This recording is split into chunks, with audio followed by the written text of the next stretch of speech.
कानून का अभ्यास दरअसल एक निरंतर सीखते रहने की प्रक्रिया है और व्यक्ति को अपने करियर के अंत तक सीखते रहना चाहिए। जिस दिन कोई सीखना बंद करने का फैसला करेगा, वो उसका वकालत में आखिरी दिन होगा।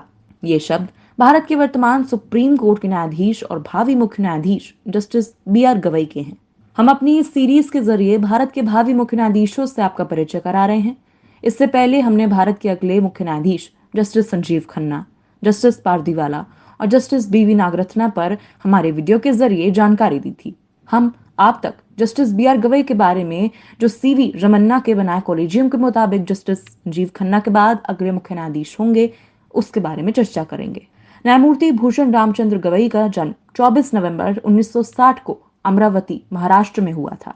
गवई का परिवार अंबेडकर के जीवन से काफी प्रेरित है और उनके पिता आर एस गवई एक पूर्व नेता और 3 राज्यों यानी सिक्किम, बिहार और केरल के गवर्नर भी रह चुके हैं। जस्टिस गवई 16 मार्च 1985 को बार एसोसिएशन में शामिल हुए। जिसके बाद उन्होंने 1987 से 1990 तक बॉम्बे हाई कोर्ट में स्वतंत्र रूप से प्रैक्टिस की। पर साल 1990 के बाद उन्होंने मुख्य रूप से बॉम्बे हाई कोर्ट की नागपुर बेंच के सामने प्रैक्टिस की और महज 5 साल की प्रैक्टिस के अंदर ही वो नागपुर नगर निगम, अमरावती नगर निगम और अमरावती विश्वविद्यालय के लिए स्थायी वकील बन गए थे। इसके साथ ही अगस्त 1992 से जुलाई 1993 तक बॉम्बे के नागपुर बेंच में उन्हें सहायक सरकारी वकील और एडिशनल पब्लिक प्रोसिक्यूटर के रूप में नियुक्त किया गया।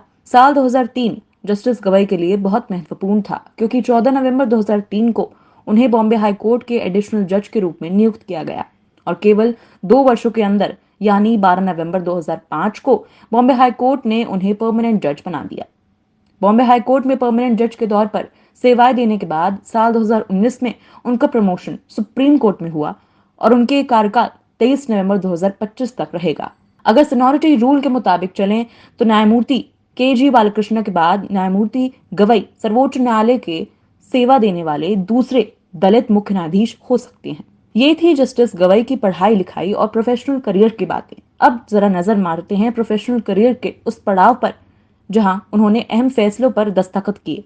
जून 2020 में वकील प्रशांत भूषण ने एक ट्वीट करते हुए पूर्व सीजेआई एस ए बोबडे की एक तस्वीर अपलोड की, जहां न्यायमूर्ति बी आर गवई की पीठ ने उन पर ₹1 का जुर्माना लगाया। उसके साथ ही उनके ट्वीट को कंटेम्प्ट ऑफ कोर्ट भी ठहराया। अदालत ने कहा कि अगर हम इस तरीके के आचरण का संज्ञान नहीं लेते तो यह पूरे देश के वकीलों और वादियों को गलत संदेश देगा। हालांकि उदारता देते हुए कोई कड़ी सजा देने के बजाय हम अवमाननाकर्ता को ₹1 के मामूली जुर्माने की सजा दे रहे हैं। इसके साथ जस्टिस गवई ने नोटबंदी पर सुनवाई के दौरान अहम टिप्पणी भी की। दरअसल जब 5 जजों की पैनल के सामने नोटबंदी के मान्य या अमान्य होने पर बहस चल रही थी, तब कोर्ट ने 4 बनाम 1 के बहुमत से उस फैसले को मान्य माना था।